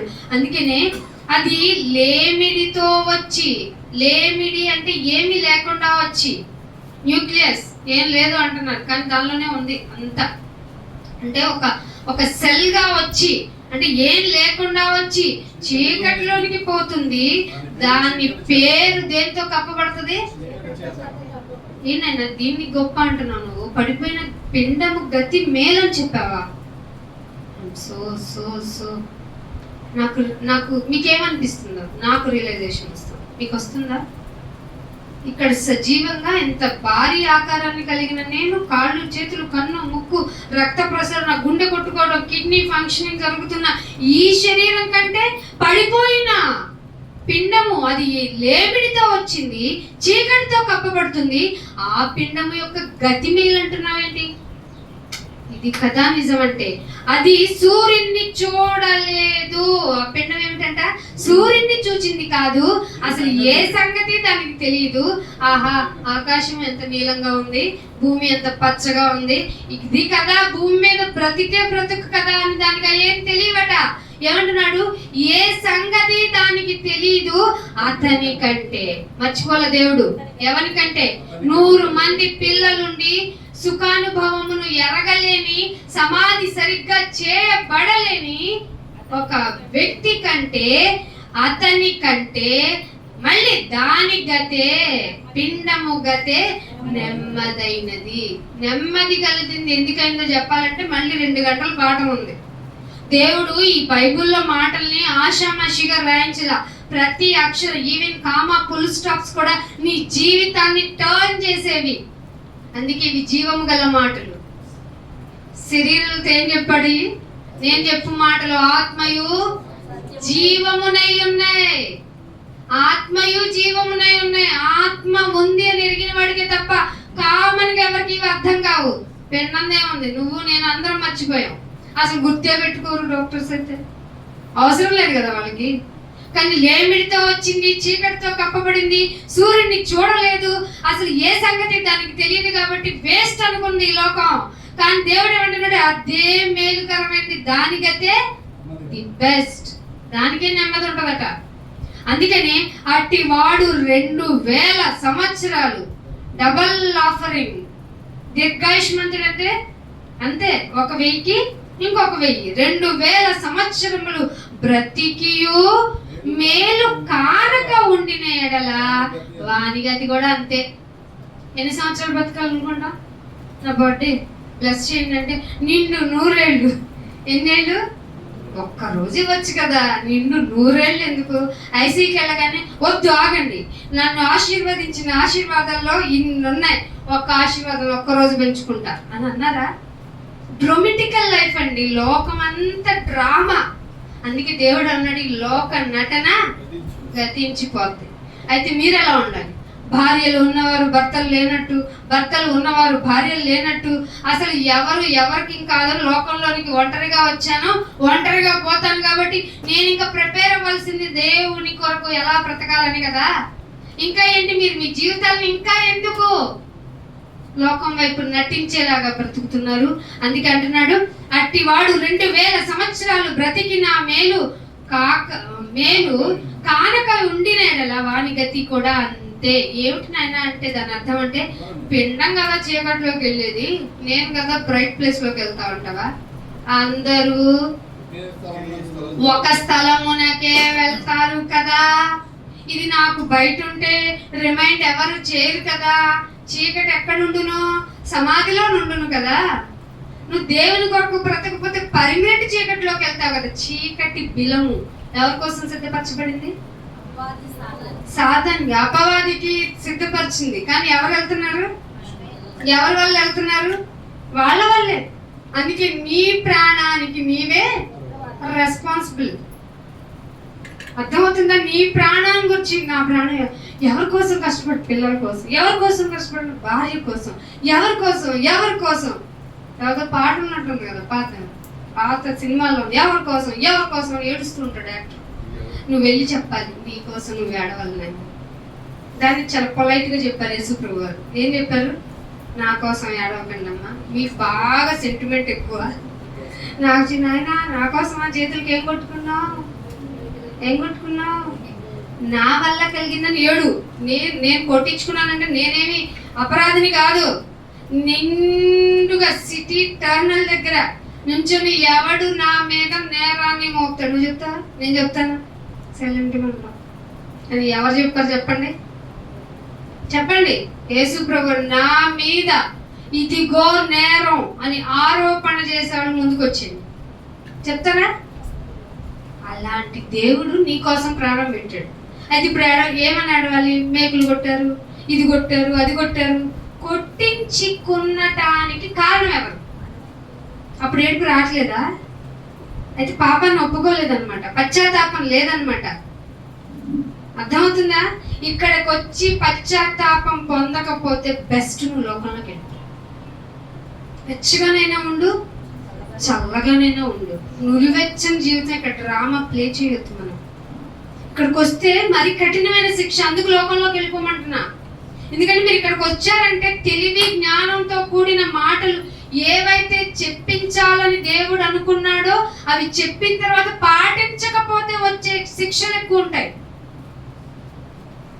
ఇక్కడికి రావాలి అనుకుంటే ఖచ్చితంగా రావాలి, అది మాత్రం నిజం. ఇది రూలు. రాను, నేను చేయను. ఆ దేవుడు ఏంటి నన్ను డ్రామా చేయొద్దు అంటున్నాడు, అబద్ధం ఆడొద్దు అంటున్నాడు. ఒక స్త్రీ వైపు చూస్తేనే తప్పంటాడేంటి? చేస్తే నిన్నేం చేస్తాడు? మరైతే చూడొద్దు. మోహపు చూపు చూచిన వాడే ఆల్రెడీ ఆ అమ్మాయితో ఉన్నాడని అర్థం. అలాంటి చూపు ఉన్న కన్ను పీకేసుకో.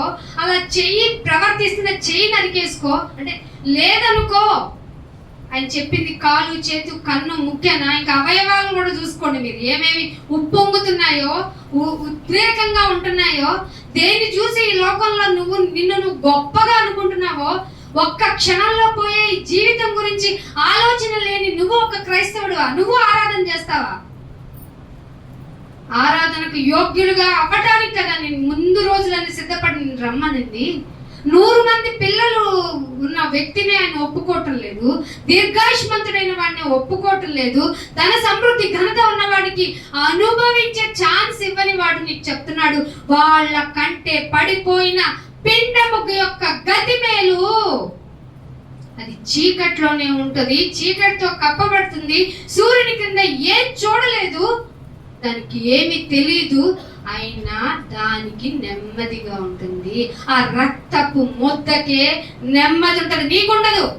చచ్చిపోయిన తర్వాత నీ జీవితం చాలా భయంకరంగా మారిపోతుంది. త్వరగా నీ పనులు నువ్వు ముగించుకుంటావో ఆపుకుంటావో ఆ డేంజర్ టైం ఏంటో నీకు తెలుసు. నీ శరీరం చెప్తూనే ఉంటుంది. నడక ఫాస్ట్ లేదు, కన్నా చూడలేకపోతుంది, కాళ్ళ నడవలేకపోతున్నాయి, ఆహారమా ఇంతకంటే ఎక్కువ తీసుకోలేకపోతున్నావు, ఒకవేళ తిన్నా అరగటం లేదు. అంటే ఏంటి అర్థం? పోవడానికి తొందరగా రోజులు దగ్గర పడ్డాయి. ఇలా ఉన్న మనము, నువ్వంటే నాకు అనుమానం, నేనంటే నీకు అనుమానం, నువ్వు నన్ను దుమ్మెత్తి పోస్తావా, నన్ను అసహించుకుంటావా, నీకోసం నేను భూత వైద్యం చేస్తా, భూత వైద్యంలో మంచిది ఉంది, నిమ్మకాయలు కట్టుకుంటా, ఏంటి రేకులు కట్టుకుంటా, ఇలా లోకపరమైన వ్యసనాలతో మనిషి అభద్రతకు లోనైపోయి శాంతి నెమ్మది లేకుండా బ్రతికేస్తున్నాడు. వాళ్ళకి నీకు ఏంటి తేడా? దేవుణ్ణి నమ్ముకున్న వారు నెమ్మది కలిగి కదా ఉంటారు. నీకెందుకు నెమ్మది లేదు? ఎందుకు లేదో తెలుసా? కొంచెం ఇటు కొంచెం అటు ఉంటే ఎలా ఉంటుంది? నెమ్మది ఉంటుందా? ఒకసారి నిప్పుల మీద, ఒకసారి మంచి మీద నీ కాళ్ళు పెడితే నీ యొక్క శరీర స్థితిగతులు చెప్పు ఎలా ఉన్నాయి? వేడి, బాబోయ్, చల్ల, నాకు అసలు నెమ్మదే లేదు. అలా బ్రతుకుతున్నారు చాలా మంది క్రైస్తవులు. అందుకే పడిపోయిన పిండము యొక్క గతి మేలు. 7వ వచనం, మనుషుల ప్రయాస అంటే ఇంత చెప్పాను కదా, ప్రయాసపడుతున్నాను, ఎంత కష్టపడ్డానన్నావు కదా, కష్టపడ్డ వాడిని నిలబెట్టి ఎందుకు ఇంత కష్టపడ్డావు అని అడగండి. వాడు ఏం చెప్పడు, వాళ్ళకేం తెలియదు. బైబిల్ మాత్రమే ప్రతి మనిషికి ఆన్సర్ చెప్తుంది. మనుష్యుల ప్రయాస అంతా వారి నోటికే కదా. ఎందుకన్నా ఓవర్ డ్యూటీ చేసావు? ఎందుకన్నా ది బెస్ట్ ఆఫర్ అంటే ఇంకో దానికి వెళ్ళావు? ఎందుకమ్మా ఓటీ చేసావు? ఎందుకు తల్లి కూలి పనికి వాళ్ళు కూడా వెళ్ళిపోయావు? కష్టం. ఎందుకు ఈ కష్టం? నోటితో తినడానికి, నోటికి ఏం కావాలో పెట్టడానికి. నోరెందుకు ఎవరిచ్చారు? మరి ఎందుకు దేవునికి సమాధానంగా నువ్వు లేవు? నోరు తినిన తర్వాత ఏమంటది? 15 సంవత్సరాల క్రితం తిన్న బిర్యానీ ఫ్లేవర్ గురించి ఇప్పుడు చెప్పండి, దాన్ని అనుభవించి చెప్పండి. గుర్తుందా మీకు? దానికంటే నిన్నది బాగుందంటావు. అంటే మనిషి కోరికలకు అంతు లేదు. అదే చెప్తున్నాడు, మనుషుల ప్రయాస అంతయు వారి నోటికే కదా. అయినా సరే వారి మనసు ఇక చాలు, అమ్మా హ్యాపీగా ఉన్నాను. ఇన్ని సంవత్సరాలు నీ లైఫ్లో ఎన్నిసార్లు చికెన్ తిన్నావు, ఎన్నిసార్లు మటన్ తిన్నావు, ఎన్నిసార్లు బిర్యానీ తిన్నావు, ఎన్నిసార్లు స్పెషల్ స్వీట్స్ తిన్నావు, ఇంకా స్పెషల్ ఫుడ్ అంటూ వెళ్ళావు. అన్నీ తిన్న నీ శరీరం ఏమంది? నీ నోరు ఏమంది? ఒక్కసారి ప్రశ్నించుకో. ఇది చాలిక నేను తినేసాను అని అంటదా? అన్న డే ఆఫ్టర్ అన్నం పెట్టడం ఏంటంటది? ఏమంటది? టిఫిన్ ఏది? మధ్యాహ్నం లంచ్, మధ్యలో స్నాక్స్, నోరుకి ఏదో ఆడించాలంట మధ్యలో. అయ్యాయి ఏం drink, smoothies, special drinks, cool drinks, ఏంటి పెట్టు పెట్టు పెట్టు. ఏం అడుగుతుంది? నోరు అడుగుతుంది. ఉదరంలో నింపుతున్నాం, 2-3 గంటల్లో అరిగిపోతుంది. తృప్తి లేదు ఈ శరీరానికి. అందుకే అంటున్నాడు, అయినను వారి మనసు సంతుష్టి నొందదు. బుద్ధిహీనుల కంటే జ్ఞానులకేంటి విశేషం అయితే అని అడుగుతుంది ఆత్మ. అఫ్ కోర్స్ బుద్ధిహీనులకు జ్ఞానులకు నో డిఫరెన్స్. ఇది పచ్చి నిజం. దేవుడు నమ్ముకున్నాక మనకు ఆశీర్వాదాలు సపరేట్గా ఎత్తాడు దేవుడు. ఏ మిగతా వాళ్ళు దేవుడు బిడ్డలు కాదా? నువ్వు ఆశీర్వాదం అని చెప్పుకున్న దానికి డబల్ ట్రిబుల్ ఉంది బయట. అది ఆశీర్వాదం అని చెప్తావు, నీకు ఇవ్వడు. ఇన్ఫాక్ట్ పచ్చి నిజాలు మీతో మాట్లాడుతున్నాను.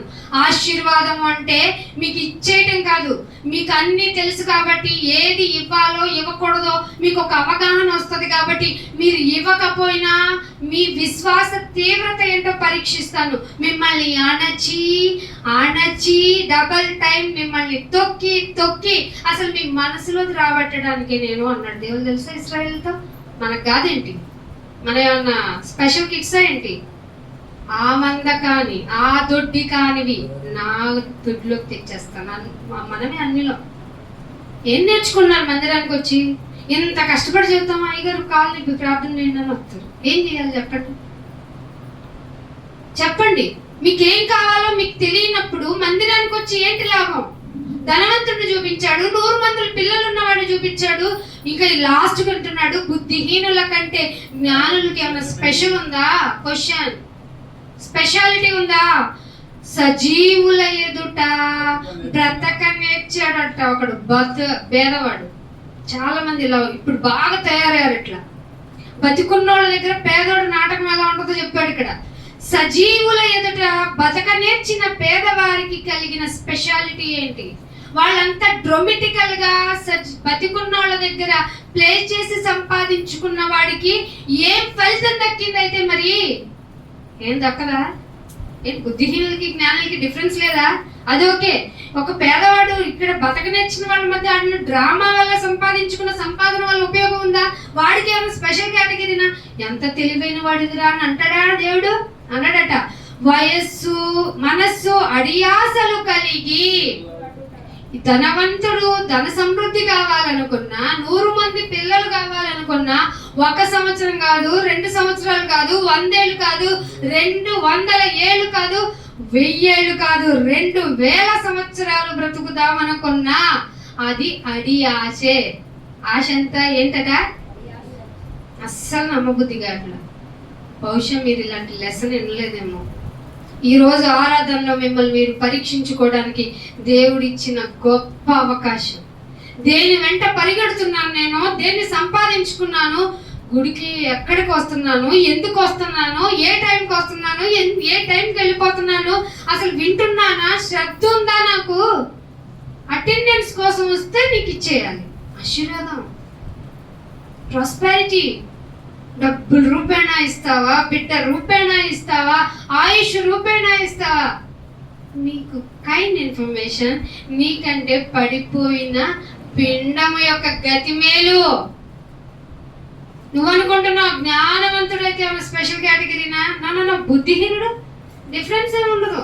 కన్విన్ చేసిన పేదవాడు సజీవుల మధ్య ప్లే చేస్తాడు కదా. ఈ మధ్య దాన్ని బ్రతక నేర్చడం అంటున్నారట. బతక నేర్చినాడు మాటలు బాగా చెప్తాడట. అలాంటి వాళ్ళందరికీ మనసు అడియాసలు కలిగి తిరుగులాడుట కంటే మీరు ఇప్పుడు ఏం చేయాలంటే, ఎదుటుగా ఏముందనుకుంటున్నారు? మీకు ఎదురుగా ఏం కనపడితే? శరీరపు యొక్క కన్నులతో చూస్తే మీ ఇల్లు, బంగారం, బిడ్డలు, భవిష్యత్తు అన్నీ కనపడతాయి. కానీ ఆత్మతో కనుక చూసుకున్నాడు, నాయనా నన్ను ఇంకా సజీవంగా ఉంచావా? ఎంత పాపిష్టి దాన్ని నేను, ఎంత ద్రోహిని, నీ సన్నిధి యొక్క వాల్యుబిలిటీ తెలియని అభాగ్యులు అనకూడదు, మూర్ఖులము మేము. మందిరానికి రమ్మంటే సాకులు చెప్పే నన్ను ఆయుష్నిచ్చి ఇంకా నిలబెట్టావా? ఎస్, వన్ డే నా నిజమైన మాటలు నీ చెవులు పడతాయి. ఆ టైంకి నీకు రియలైజేషన్ రావాలి, పశ్చాత్తాపం కలగాలి. అప్పుడు తీసుకునే డెసిషన్ ఉంటుంది చూసావు. ఇక నేను నీ కొరకే బాబు, అయ్యగారు ఏళ్ళు ఉన్నాయన్నారుగా, బాప్తిసం ఇచ్చేస్తారా? ఇస్తానమ్మా, ఇస్తాను. ఎందుకు ఇవ్వను? ఎప్పుడు ఇస్తారు? ఇద్దాం అందరికి. కాదు కదే కదా, వాళ్ళు ఇచ్చేస్తారా? పాపం పాస్టర్ గారు అమాయకంగా నిన్న కూడా ఇస్తానన్నారు. ఆయన చేత ఎవరు చెప్పించుంటారు? లేదు పశ్చాత్తాపం. ఎన్ని రకాల వంటలు వచ్చినాయి, ఎన్ని తినేసాం? ఒక్క ఆత్మ. నేను ఫుడ్ ప్రిపేర్ చేస్తున్నాను తండ్రి, ఇదిగో ఇది తింటున్న వాళ్ళు ఆత్మను పరిశీలించుకొని ఇక్కడికి వచ్చిన తర్వాత నాకు ఫుడ్ పెట్టిచ్చే మనసు వెలికిచ్చావు. ఇక్కడికి వచ్చిన తర్వాత నేను తింటున్నాను దీన్ని అంటే కారణం. బయటికి వెళ్తే నాకు ఈ మర్యాద ఉండదు. నిజంగా మనకు ఉంటుందండి మర్యాద ఉంటుందా? అఫ్ కోర్స్ పెళ్లికి పేరెంటాలకి వెళ్తే ఉంటాయి అనుకోండి, మనం తెచ్చుకున్న ఆర్భాటం దర్పం వల్ల ఉంటాయి అనుకోండి. కానీ బయటికి వెళ్తే నన్ను ఐడెంటిఫై చేసి నాకు రెస్పెక్ట్ దొరకదు. ఇక్కడికి వస్తే నాకు విత్ ఫుడ్తో రెస్పెక్ట్. ఇక నేను ఏం చేయాలి? నా ఆత్మ నీకు అప్పగించటం తప్ప అని రియలైజేషన్ రావట్లేదు కదా. ఇన్ని ఆదివారాలు వచ్చినా నీ మనసు అడియాశలతో ఉంటుంది. కళ్ళ ముందే ఉన్నదాన్ని అంటే ఆత్మీయ నేత్రాలతో చూడు, కానీ నీ మనోనేత్రాలకి గుడ్డితనం కలగజేసుకున్నావు. సాతాను తప్పు చేయించిద్దా? చేసేసిద్దా? నీ చేత చేయించిద్దా? చేస్తుందా? చేయించిద్ది. అంటే నీకు పూర్తి స్పృహ ఉంటేనే ఏ తప్పైనా చేస్తున్నావు. అర్థమవుతుందా? దాన్ని అనకండి, అది పరీక్షిస్తానైనా అంటే గో ఫర్ హెడ్ అని అంటది. అంతే అంటారు దేవుడు. అంతే. వాళ్ళ మధ్య నెగ్గాల్సింది ఎవరు? 2 కత్తులు ఉన్నప్పుడు నెగ్గడానికి ఎవరు ఉండాలి? ఒకటి ధనము, ఇంకొకటి దేవుడు. మధ్యలో గెలిపించాల్సింది ఎవరు? ఎవరిని గెలిపిస్తే లైఫ్ బాగుంటుంది? నిజమేనా? ఫిక్స్ అయ్యారా? అయితే ప్రతి క్షణం మీ మైండ్కి ట్యూన్ చేసి చెప్పండి, నేను ఇక నుంచి నా దేవుణ్ణి గెలిపించాలి. దానికి ముందుగా నన్ను నేను ఇక్కడ ప్రతిష్ట చేసుకోవాలి. మీరేమో మందిర ప్రతిష్టలు చేద్దామా? ఏం చెప్తారు? నిన్ను నువ్వు ప్రతిష్ఠించుకో.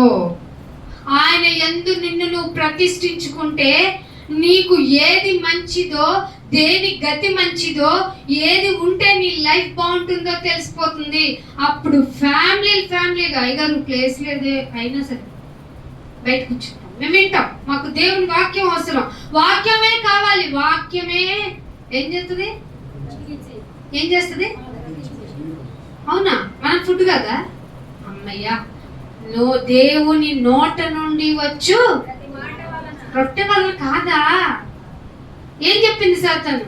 నీవు దేవుని కుమారుడవైతే ఈ రాళ్ళు రొట్టెలు చేసుకొని ముందుకు వస్తుంది. నువ్వు దేవుని బిడ్డవైతే ఎలాగైనా ఎవరు కాబట్టి ఇవాళ ఎక్కడికి వెళ్ళిపో, ఆరాధన మానే, ఎక్కడికి వెళ్ళు, ప్రార్థన మానే, దేవుని యొక్క కూడికలకి వెళ్ళమాకు. కొంచెం రాళ్ళు సంపాదించుకో. ఏ రాళ్ళు? 4 రాళ్ళు. 8 ఎందుకు సంపాదించుకొని నాకు అర్థం కాదు. సంపాదించుకోవడానికి వెళ్తున్నావు కదా, మరి 4 ఎందుకు? 8 సంపాదించుకోవచ్చు కదా, 100 సంపాదించుకోవచ్చు కదా. మీకు అత్యాసలేదు కదా, మనసే అడియాసది. సో ఫైనల్కి వస్తున్నాను. మిమ్మల్ని మీరు సిద్ధపరచుకోండి. ఈ రోజు ఆరాధనలో మిమ్మల్ని మీరు ప్రతిష్ఠించుకునే విధంగా దేనికి నేను ప్రయారిటీ ఇస్తున్నాను? అయ్యో డబ్బులు అనుకుంటున్నాను, పిల్లలు అనుకుంటున్నాను, ఆయుష్ అనుకుంటున్నాను. అయ్యో పిండము గతి మేలు అంటున్నావేంటి నాయనా? అందరి గతి ఒకటే అంటున్నావేంటి నాయనా? అందరూ ఒక చోటకే పోతావంటున్నావేంటి నాయనా? ఇన్ని రోజులు మర్చిపోయాను, గుర్తు చేసినందుకు వందనాలు అని చెప్పుకుంటూ ముందుకెళ్ళండి. ముందుండినది బహుకాలము క్రిందటనే తెలియబడెను. నువ్వే రావాలా తెలుసుకోవడానికి. చాలా రోజులు నువ్వు బయటే తిరిగేసావు, నేను బయటే తిరిగేశాను. ఇంకా సమయం అయిపోతుంది. దేవుడికి ఎందుకో నువ్వు నచ్చావు, అందుకే నిన్ను వాక్యంతో ఆకర్షించాలని ఇక్కడికి పిలిచాను. పిలవబడిన నీవు సమయాన్ని సద్వినియోగం చేసుకో. ఇక్కడికి వచ్చి నిద్రపోతున్న శరీరానికి చెప్పు, ఎప్పటికైనా నువ్వు ఎక్కడికి వెళ్ళాలి? మట్టివి కాబట్టి మట్టికి పోతావు. నేను నా తండ్రి దయచేసిన ఆత్మని అక్కడికి తిరిగి వెళ్ళాలి. సో ఇవన్నీ నాకు ముందు తెలియపరచబడేలా పరిస్థితులు ఉన్నా నేనే రాలేదు. ఏమంటున్నాడు? ఆయా మనుషులు ఎట్టివారగుదురో అది నిర్ణయమైపోయింది. పిలవబడిన వారు అనేకులు, ఏర్పరచబడిన వారు కొద్ది మందే. ఇరుకు ద్వారమున ప్రవేశించాలని అనుకునే వాళ్ళు ఎంతో మంది. కానీ వెళ్తాం నాయన, ఇరుకైనా పర్లా. ఇరుకంటే ఏంటి? ఈ లోకంలో డబ్బు ఉంటే ఫ్రీగా వెళ్తాం, ఈ లోకంలో పిల్లలు ఉంటే హ్యాపీగా తిరుగుతాం, వాళ్ళు చూస్తారులని భరోసాతో తిరుగుతాం. కానీ బైబిల్ చెప్పిన మాటని పట్టించుకో. ఇక్కడ ఏమంటున్నాడంటే, నువ్వు దేన్ని పట్టి నీ జీవితాన్ని బ్రతుకుతావో ఆయనకు తెలుసు. కానీ నీ మనసు కనుక టర్న్ అయితే ఆయన నీకు నిత్య జీవం ఇవ్వటానికి రెడీగా ఉన్నాడు. అందుకే అంటున్నాడు, అది ఆయా మనుషులు ఏమైపోతారో అది ఆల్రెడీ నిర్ణయమైంది. నాయన నువ్వు మార్చుకుంటావు కదా. నా పట్ల నేను మూర్ఖురాల్ని. అసలు నీ ప్రార్థన అన్నా, నీ మాట అన్నా నేను ఏదో వేషధారణగా రావడం నేర్చుకున్నాను, రియలైజ్ అవడం మానేశాను, పశ్చాత్తాపం నాలో లేదు, ఏదో యథాలాపంగా ఆరాధన చేస్తున్నాను. క్షమించండి, నీ నిర్ణయం నా పట్ల మార్చుకోండి నాయన అని ప్రార్థన చేస్తావా? చెయ్యి. ఛాన్స్ ఉంది, బతికున్నావు కదా. కళ్ళ ముందు ఉన్నదాన్ని చూడు, నువ్వు బతికున్నావు, నువ్వు ఇంకా బతికే ఉన్నావు శరీరపరంగా. ఇదే ఛాన్స్. ఈ లోకంలో బతికుండటమే దేవుని కొరకు మనం ఉంటాం, మనం దేవుని దగ్గరికి వెళ్ళిపోతాం అనడానికి మిగిలిన ఛాన్స్. అందుకే అంటున్నాడు, నిర్ణయం అయిపోయింది. తమ కంటే బలవంతుడైన వారితో వారు వ్యాజ్యం ఆడజాలరు. ఎవరు మీకంటే బలవంతుడు? కాదు, దేవుడు. అపవాదిని కూడా తుంచి కింద కాలకేసి తొక్కేస్తాను, మీ చేత తొక్కిస్తాను అన్నాడు దేవుడు. అఫ్ కోర్స్ ఈ లోకంలో బలవంతుడు కూడా డ్రామా ప్లే చేస్తారు కాబట్టి మనకు అలా అనిపిస్తుంది. కానీ నిజంగా బలవంతుడు ఎవరు? దేవాది దేవుడితో పెట్టుకోమాకండి. చాలా మంది మనుషులు నాతో పెట్టుకోమాకు. ఏమన్నా నాయన నీతో పెట్టుకోవడానికి? ఇవాళ దేవుడు తీసుకుపోతే నేను కాసేపటికి వచ్చి నేను దర్శించాలి, లేదా నన్ను పోయాడు అనుకోండి, దేవుడు నువ్వు వచ్చి అయ్యో అనవసరంగా ఇందాక అన్నాను అని పశ్చాత్తాపడి. ఎందుకునైనా మనకి గొడవలు? మనుషుల భూమి మీద దేవుని కొరకు బ్రతకడానికి దేవుడు ఇచ్చిన ఛాన్స్. అదే అంటున్నాడు, తమ కంటే బలవంతుడెవరు? దేవునితో మీకు వ్యాజ్యం ఏమిటి? రండి మన వ్యాజ్యం తీర్చుకుందాం. మీ అపరాధములు నాకును మీకును మధ్య గోడ కట్టేసినాయి. రండి గొడవ ఏంటో తేల్చేసుకుందాం, కాంప్రమైజ్ అయిపోదాం. అది సంఘంలోకి వచ్చిన తర్వాత మీరు తెలుసుకోవాల్సింది. 11వ వచనంలో, పలకబడిన మాటలలో నిరర్ధకమైనది ఏముంటాయట? పలుకుతున్న మాటల్లో ఏముంటాయంట? మీరు లోకంలో బతికితే, నేనే బలవంతుడిని అనుకుంటే, నాకు తప్ప ఏముంది ఇంకా ఈ లోకంలో, నేనే ది గ్రేట్ పర్సనాలిటీ అనుకుంటే, అలా పలకబడిన ఆ యొక్క మాట ఒకటి ఉంది, దుష్ట స్వభావంతో, యాకోబు రాసిన పత్రికలో ఉంటది, ఉప్పొంగుతున్న మనస్తత్వంతో గనక నువ్వు ఉంటే వాక్యం నీకేం అర్థం కాదు. పైగా నువ్వు ఊరికే ఉదారంగా మాట్లాడతావు. ఆ మాటల్లో ఏముంటదట? నిరర్ధకమైన మాటలు చాలా ఉంటాయి. వాటి వల్ల నీకేంట్రా యూజ్ చెప్పు? వాటి వల్ల ఏంటి నాన్న నీకు ఉపయోగం? అదే చెప్తున్నాను. ఇప్పుడు నువ్వు ఆరాధిస్తున్నావు, నీవు పలికే మాటలు, నువ్వు బల్ల తీసుకుంటున్నావు, నువ్వు చెప్పి వచ్చిన మాటలు, సమాధానం లేకుండా ఫ్యామిలీలతో, అవుటర్స్తో, వర్క్ చేసే ప్లేసులతో మీరు చేసిన పలికిన మాటల వల్ల ఏంటి ఉపయోగం? చంపేస్తాను అన్నావు అనుకో, ఏంటి ఉపయోగం? ఉపయోగమా? నిన్ను చంపేవాడు ఉన్నాడా? బలవంతుడితో ఏంటి వ్యాజ్యం నీకు? అందుకే లాస్ట్లో 12వ వచనంలో ఇక మీరు తెలుసుకోవాల్సింది ఏంటంటే, మీ దినాలన్నీ, మీరు బతికినంత కాలం ఉండేది ఏంటిది అనుకుంటున్నారు? నీడ వలె తమ దినాల్ని వేస్ట్గా, అంటే నువ్వు లేకపోతే దినాలు లేవు, నీకు లేవు, ఉన్నాళ్ళకు ఉంటాయి. నువ్వు పోయిన తర్వాత నీకు దినం ఉంటుందా? 12 రోజుల తర్వాత పెడతారు ఆ దినం. అది దినమే కాదు. నీ పేరు చెప్పుకొని వాళ్ళు ముక్కలు కక్కలు, నీకు టీ గ్లాసులు కప్పులు వాటర్, నీకు ఇంకా ఫేవరెట్ అని మద్యం కూడా పెడుతున్నారు. ఈ మధ్య అంటే ఎప్పటి నుంచో పెడతారు. ఓ బొమ్మ పెట్టి దాని ముందు పెడతా ఉంటారు. అవసరమా? నువ్వు పోయిన తర్వాత లేని నీడ వంటి నీ దినాన్ని గురించి ఏమన్నా ఆలోచించావా? నీడ వంటి నీ దినాల్ని వేస్ట్గా గడుపుకుంటున్న మనుషులారా, బ్రతుకునందు ఏది మీకు క్షేమకరమైందో లోకంలో ఉంటే తెలీదు. బ్రతుకులో మీకు క్షేమాన్ని కలిగించేది ఏంటో తెలియాలంటే మీరు ఇక్కడికి రావాలి. ఎందుకు వెళ్తున్నాం ప్రార్థనకి? బైబిల్ పెట్టుకుని అంటే చెప్పండి. ఇవాళ దేవుడు ఏం చెప్పాడు? నేను బ్రతికినంతకాలం నాకు క్షేమకరమైనది ఏంటో లోకంలో ఉంటే తెలియలేదు. అమ్మా వాయినం కూర్చుకో, అమ్మ తీసుకో, అట్లు ఇవిగోమ్మా, తమ్ముడు ఇదిగోమ్మా అని నేర్చుకున్నా. నాకు నేను పోయిన తర్వాత అయ్యో లేదేనో ఒక మొక్కెట్టి 3 సంవత్సరాలు 5 సంవత్సరాలు 10 సంవత్సరాలు అయిపోయిన తర్వాత బతుకున్నప్పుడు అని మమ్మ అనిపించే వాళ్ళకన్నా, నీ బ్రతుకు దినములో క్షేమకరమైనది ఏదో వారికి ఎవరు తెలియచేస్తారు? క్రీస్తుని నమ్ముకున్న వాళ్ళు తప్ప, క్రీస్తు పెట్టిన ఆ ప్రాణ త్యాగం విలువను గురించి చెప్పేవాళ్ళు తప్ప. అందుకే వారు పోయిన తరువాత ఏమి సంభవించునో లోకం చెప్పదు. రేపు నేను ఇన్ని దానాలు చేశా, ఇన్ని ధర్మాలు చేశా, ఇంత వస్త్రాలు దానం ఇచ్చా, ఇంత అన్నదానం ఇచ్చా, నా డబ్బును ఉచితంగా చాలా మందికి ధర్మం చేశాను. ఏం చేశారు? ఏం చేశారు? ఎవ్వరు గుర్తుపెట్టుకున్నారు? ఎవ్వరు. సో మీకు మిగిలింది మీ కళ్ళ ముందు ఉంది, మీ ఆయుష్. మీకేం తెలియాలంటే, నా ఆయుష్ ఉంది అంటే నేను మారాలి. నేను మారకపోతే పడిపోయిన పిండము గతి మేలన్నాడు దేవుడు. ఏంటి నాయనా బ్రతుకున్న నాకంటే అన్నావు? నేను మారుతాను, రియలైజ్ అవుతాను, నీ కొరకు బ్రతుకుతాను. నా ఆరాధనలో నన్ను నేను ప్రతిష్ఠించుకుని నిన్ను అడుగుతున్నాను. ఇక నేను నీ కొరకే. సంఘం తరపు నుంచి నన్ను ఏ విధంగా నువ్వు వాడుకుంటావో దయచేసి నాతో మాట్లాడండి. క్షేమకరమైనది నేను కూడా ఈ సమాజానికి తెలియచేయాలి అని మిమ్మల్ని మీరు పరీక్షించుకుంటూ ఆరాధన చేస్తూ బలలో చేతులు వేయండి. ప్రార్థన చేస్తాను. కళ్ళు మూసుకోండి. మీకు దేవుడు మాట్లాడారనిపిస్తే, మీకు ఏమనిపించిందో, అసలు నిజంగా మీ బండ లాంటి హృదయం బద్దలవ్వలేదా? మనసులో ఏ ఆలోచన వచ్చింది? ఏం సంపాదించుకోవాలని టార్గెట్ పెట్టుకుని ఇక్కడికి వచ్చావు? ఏ పిల్ల జల్లల కోసం ఆలోచించో? సరిగ్గా సమాధి చేయబడిన జనాల మధ్య నువ్వు ఉన్నావు. వాళ్ళ గొప్ప కాదు, జ్ఞానుడు గొప్ప కాదు, ఎవరు గొప్ప కాదు, అందరూ ఒక్క స్థలానికే పోవాల్సింది. కానీ కన్నుల ముందు ఉన్నదాన్ని జ్ఞాపకం చేసుకో, అది నువ్వే. నువ్వు నీ దినాల్ని నీడ వలె గడిపేస్తుంటే దేవుడు అడుగుతున్నాడు, నీ బ్రతుకు దినాల్లో క్షేమకరమైనది తెలియచెప్పేవాడు ఎవరు అంటే సంఘానికి రావాలి, బాప్తిసం తీసుకోవాలి. తీసుకున్న నీవు అటు లోకంలో ఉండకూడదు, ఇక్కడే ఉండాలి, నీ నివాస స్థలంలోనే ఉంటానైనా అని మీరు మారండి. మార్పుకు అనుకూల సమయం ఇదే మిక్కిలి అనుకూల సమయం. ప్రార్థించండి. బాప్తిస్మం కొరకు చాలా సంఘము మీ కొరకు ఎదురు చూస్తుంది.